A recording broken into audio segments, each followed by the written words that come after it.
Yeah, so thanks everybody for coming out. Good luck this weekend to Coach Chadwell and our women's golf team as they go try to defend their SEC crown. Excited for them and the year that they're having. And then a huge congratulations to Jackie Sherrill and being inducted into the Texas Sports Hall of Fame this weekend. That's obviously a huge honor for him, and he's someone who meant an awful lot to Texas A&M football and still does. And I think he shoots me an email or two every week kind of helping me guide my way through this thing, and so I appreciate that. And so that's a pretty big, exciting thing for him. From our standpoint as a football program, I think 9 days in, I would just define us as a work in progress, which is to be expected. It's a lot of new stuff. It's a lot of new schemes, situations. Every time our kids are going out on the field, they're doing something for the first time. And I think that's always a challenge, and that's what makes the first spring so challenging. Very happy with our guys in terms of their mindset, how hard they're working, the things that they're doing to try to get this thing going in the right direction. I think we've managed to stay relatively healthy, which is huge, and getting a lot of guys out there and getting a lot of reps and a lot of work. They know this because I tell them it every day. We're a long way from the football product we need to be to get where we want to go this season. But again, I think that's not to say that we're disappointed. I just think it's the reality of new system, new scheme, new everything. And so we got a lot of work to do. They know that. They're continuing to come in and do those things every day.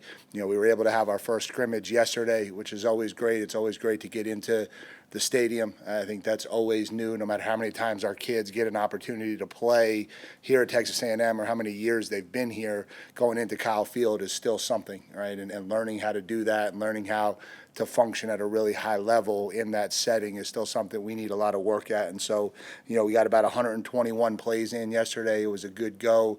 We were able to get a lot of good work in, and, that's kind of where we are. And so we got about a week and a half left to finish really, really strong, get a very solid base and foundation of where we want to be heading into the summer, and then, really continue to work and strive to get this program and this team where we need it to be. And so it's kind of where we're at. So questions for you guys. Down front, Brent. What have you seen from Reuben Foster, I guess from video tape, but also probably more importantly on the field, and how many ways can he be used this fall? I'm assuming Reuben Owens. Reuben Owens, I'm Yeah, sorry. no, Alabama linebacker. Reuben Owens. Back in the day. Reuben's been good. I think I knew Reuben a little bit from recruiting. I think he was just kind of getting going down at El Campo when I left, and so obviously he was a big name, and I think he's had a really good spring in terms of doing the things he needs to do to take his game to the next level. I think he's extremely athletic. He does a really good job catching the ball out of the backfield. I think he needs to, just learn how to be a running back in the SEC, right, and how to get 4 and 5 yards sometimes, right? He does a really good job of getting the 30 and 35 yards. That's his natural athleticism. We got to get him to be a little bit cleaner at the 4 and 5 yards, and that's what he's working on. I think he's getting really, really good at it. I remember in 2008, there was going to be a ZZ Top concert at Kyle Field, and that all just kind of fizzled out. Well, obviously, this isn't fizzling out with George Strait and in the soccer match as well. What are your takes on that in terms of Kyle Field being used for some extra things besides football? Yeah, I think it's great for our university to get that kind of exposure. I think there's a lot of times during the year where Kyle Field is there and it's available. I've talked about maybe the timing of it a little bit in the future, but I think to get our foot in the door and do some of these things to show to some of the big acts and big performers that we can host these kind of events at a really high level, I think will be something that's really good for Texas A&M moving forward. Front left, Cease, and then Cole. Connor was number one going into the fall spring camp. Where are your backup quarterbacks? Where are they at so far? And do you want to come out of here with a number two, or just how's that work? Yeah, I think, and I said this, and I want to make sure this gets said the right way. Just because you go into spring as the number one, that doesn't really mean anything other than you're number one going into spring. And so Connor had earned that right, we felt like, from how he had performed. But like every kid in our program, competition is there. And so Connor knows there's a level of play that he needs to reach in order to continue to be number one and be number one when we play Notre Dame. I think both of our young guys bring, or I guess they're not young, both of our other two guys bring something different to the table. I think Jalen Henderson is getting a little bit more and more comfortable functioning within the system. He's obviously extremely athletic. He does have the ability to throw the football well. I think just seeing the game and kind of getting the game to slow down for him a little bit so it can be a little bit more consistent. The way he delivers the football, I think, would help. And then, Marcel Reed is a young kid, and you kind of saw it in the bowl game. I think he has really, really high potential. And it's very similar, though. It's can we get it to be out there every single play, and a little less peaks and valleys, and a little bit more consistent execution and operation is kind of what we need from him. Down front, right, Cole, and then Daryl. Coach, how pleased have you been with the incoming freshmen that are still acclimating to not just college life, but also a new style of brand of A&M football that maybe they weren't signing up for initially when they initially committed to the program? Yeah, I don't know about – I don't know. Regardless of who the coach is, regardless of what the program is, it's a challenge when you should be a senior in high school and you're playing SEC football. I don't think anybody can really quantify what that really is like. You should be kind of hanging out, going to prom and, skipping class, and you're out here trying to, rush on Trey Zune or tackle Ruben Owens or Lev Moss, or, you know what I mean? And I just think it's such a huge jump. And so happy with those guys. I think they're all working and progressing. I think, you're throwing them into the deep end and they're just learning how to swim. And so every day you kind of see them take steps and take strides. You got to really put your arm around them at times so that they don't get frustrated. Every freshman comes in here with the expectation that they're going to step on the field and they're going to be the best player at their position. It very rarely, if ever, works like that. And so I think you're just kind of working them through learning curve of what it's like playing football in the SEC. And then how do you feel about the cornerback room right now? And also just kind of a two-parter. Do you envision potentially letting guys work position flexibility, maybe get some reps in the nickel to see where they maybe benefit? Or do you want certain guys on the outside, certain guys only in the slot? Where am I? Feel good about where we are at corner. I think we added a lot of really quality pieces, and I think that's showing right now. I think, so happy with that group, how it's progressing, where the competition is. I think we've got a lot of guys competing for reps, and anytime you have that, I think the overall play elevates, and that's something that's really important. In terms of the nickel role, I think, there are some guys who are maybe better as nickels or feel the game better as nickels. I think you look at a kid like Jaden Hill. I think we're starting to see that a little bit with Bravion Rogers, that maybe that just suits them a little bit better. And then you have someone like Tariq Chappelle, who I think has flexibility to help at both spots. And so maybe you're moving him in and out a little bit as this thing gets going. I think nickel's probably a little bit harder than corner, just from you're a little bit closer to the ball. There's a little bit more going on. And so I think from a scheme standpoint, the more reps you can get at nickel, it probably benefits you than always needing to be out at corner. Go back behind the lights to Daryl. First off, AC, I appreciate the fact that you wore your media credential today. Nice. Coach, I wanted to ask you about the cohesiveness of your offensive line and the importance of that unit growing together to not only open holes, but more especially to protect the quarterback, something that has really hampered this program over the last 3 or 4 years. Yeah, I think our focus is a lot less on cohesiveness right now and a lot more on strain, learning how to strain to finish blocks, learning how to strain through the whistle, learning how to do things that are really hard and really uncomfortable, because I think that's the nature of playing offensive line well. And so we don't put a lot of stock right now in cohesion. We want to see kids play harder and block better. And so to me, that's the challenge and the challenge that we've presented with that group. Second row, we'll start Carter, then David, and Olin. Hey, Mike, with the upcoming transfer portal window, you have a pretty good idea of who's going to enter and where are you guys at as far as how much you think attrition y'all have and how much you guys will add? No clue. This portal stuff is so wild and crazy. I know that our kids are happy. I know that our kids are happy in the direction of the program. To what level and degree some kid is going to feel like he's buried on the depth chart or doesn't have the right opportunity that he wants and feels like he needs to go. I don't think I'm necessarily overly concerned with guys who are clear-cut returning players or difference makers in our program. I think there's a very good vibe around our program right now, and so I would be really surprised if something like that happened. But you just never know where that line gets drawn for a kid of I'm not in the position I want to be in or I think I need to be in, and so I think I need to go. You just don't know. You have no idea where that is for each kid. So like everything, we're going to be very open in the spring portal in terms of evaluating and trying to see where there's value to be added. If we feel like there's value to be added, we're going to try to take advantage of it. I think,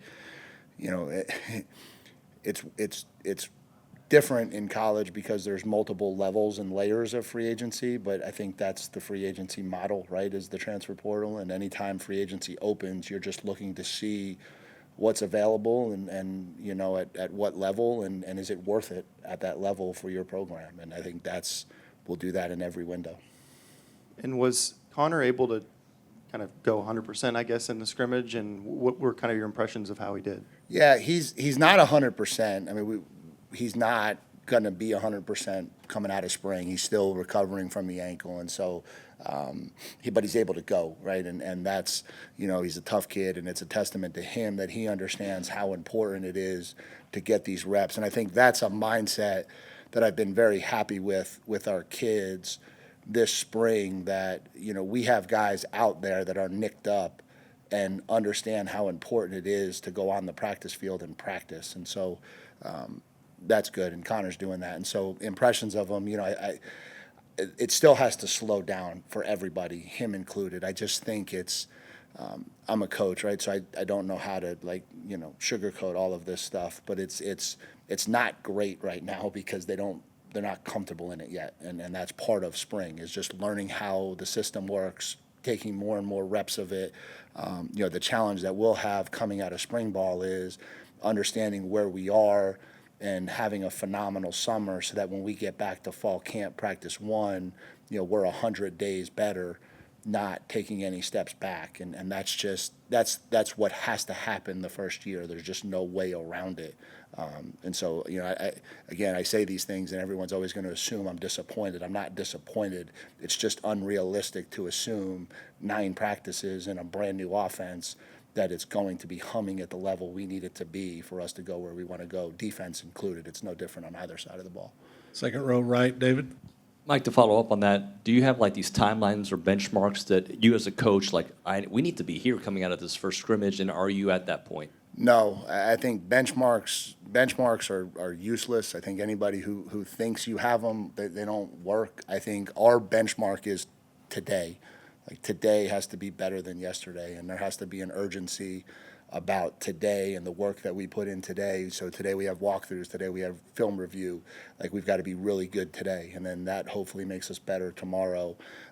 That's the mindset, right? And if you do that every day for the next 100+ days between now and the opener, then you got a shot to be what you want to be come August 30th or whatever that date is. But I think benchmarks it's hard because you don't even know where to start.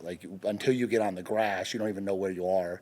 And so to have some benchmark of what it needs to look like 15 practices later is just hard. And so it's got to be an everyday thing for us from now until Notre Dame. Second row right, Olin. Mike, I know it's a very small sample size, obviously, but from what you've seen in this small sample size, from some of the transfers that have come in, anybody turn your head or specifically that's distinguished themselves at least to the degree that they can so far? Yeah, so I could reword that question. Hey, Coach, you brought in 24 guys. Are there 22 you'd like to really get upset by singling out only 2?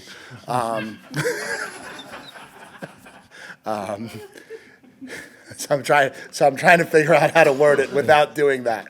I know where you're coming from, Olin. I appreciate the question. I think we were able to add a lot of quality. I think some of the ones that obviously jump out. Nick Skirton is having a really good spring. I think he's going to have a big impact on our team. I think Armaje Reed-Adams is having a really good spring. I think he's going to have a really strong impact on our team. And then I think there's an awful lot of kids in competition. I think every secondary kid that we brought in, from Marcus Ratcliffe to Will Lee to Donovan Saunders to B.J. Mays. I think every one of those kids in the secondary and Des Ricks, we got to get healthy, but every one of those kids has flashed at times, and I think they're going to add a lot of value back there.